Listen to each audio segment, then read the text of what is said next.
दोस्तों, आप जानते हैं कि बारिश के मौसम में बहुत तेज़ और ख़तरनाक बिजलियाँ गरजती हैं। लेकिन क्या आप जानते हैं कि बारिश के मौसम में हमें किसी पेड़, खुले मैदान, एक ऊंची बिल्डिंग या एक किसी टावर के पास जाने से क्यों रोका जाता है? क्योंकि यहाँ पे बिजली के गिरने के सबसे ज़्यादा चांसेस होते हैं। मैं आपके लिए लेके आ गया हूँ एक और वीडियो। इस वीडियो में हम बात करने वाले हैं कि बिजली कैसे गरजती है। बिजली गरजने के पीछे जो साइंस है उसे हम कहते हैं स्टैटिक इलेक्ट्रिसिटी।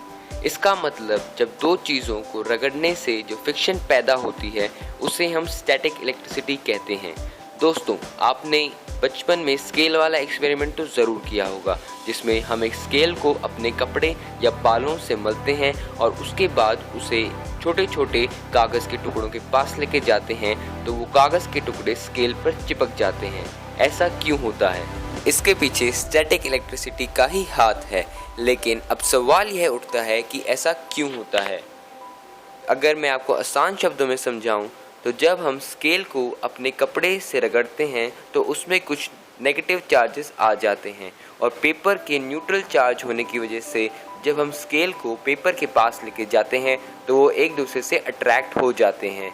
यही सेम केस बादलों में भी होता है। बादलों में भी ऐसे ही स्टैटिक इलेक्ट्रिसिटी की वजह से बिजली गरजती है। अब हम देखते हैं कि ऐसा कैसे होता है। तो बादलों में आइस के बहुत छोटे छोटे टुकड़े होते हैं जो कि एक दूसरे से टकराते रहते हैं और ऐसे ही स्टैटिक इलेक्ट्रिसिटी पैदा होती है और फिर हमें देखने को मिलती है एक भयानक बिजली।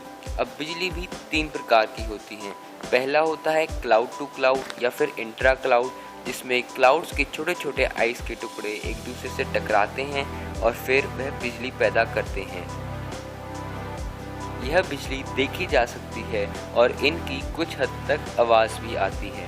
दूसरा होता है इंट्रा क्लाउड, या फिर आप कह सकते हैं कि जब दो क्लाउड एक क्लाउड से टकराता है तो जो बिजली पैदा होती है उसे हम कहते हैं इंट्रा क्लाउड। इसकी कुछ खास आवाज़ नहीं होती है, लेकिन हाँ, ये देखी जा सकती है। तीसरा और सबसे खतरनाक होती है क्लाउड टू ग्राउंड, मतलब बादल से ज़मीन तक। इसमें क्लाउड में जो पॉजिटिव चार्जेस होते हैं वो हल्के होने की वजह से बादल के ऊपरी हिस्से में चले जाते हैं और जो नेगेटिव चार्जेस होते हैं वो भारी होने की वजह से नीचे आ जाते हैं। और जब ये ज़्यादा भारी हो जाते हैं तो नीचे ज़मीन पर पॉजिटिव चार्जेस से अट्रैक्ट होते हैं और करते हैं एक बहुत बड़ा धमाका। यह बिजली 27,000 डिग्री सेल्सियस से भी ज़्यादा गर्म होती है। इसीलिए अगर इसे एक पॉइंट ए से पॉइंट बी तक जाना है तो यह बहुत कम समय लगाती है। इसी वजह से ये अपनी आसपास की एयर को बहुत ही ज़्यादा गर्म कर देती है। इस वजह से जो आसपास की एयर है पहले वो कंप्रेस हो जाती है और बाद में एटमॉस्फेरिक प्रेशर की वजह से फैल जाती है और जो कि करती है बहुत बड़ा धमाका। तो दोस्तों, अब आप जान गए हैं बिजली गिरने के पीछे की साइंस, और यह पॉजिटिव चार्जेस ज़्यादातर आइसोलेटेड पेड़, खुले मैदान या ऊंची टावर के पास ही मिलते हैं। इसीलिए हमें इनके पास जाने से रोका जाता है। दोस्तों, अगर आपको वीडियो अच्छी लगी तो प्लीज़ लाइक करें, शेयर करें और चैनल को सब्सक्राइब करना मत भूलिएगा।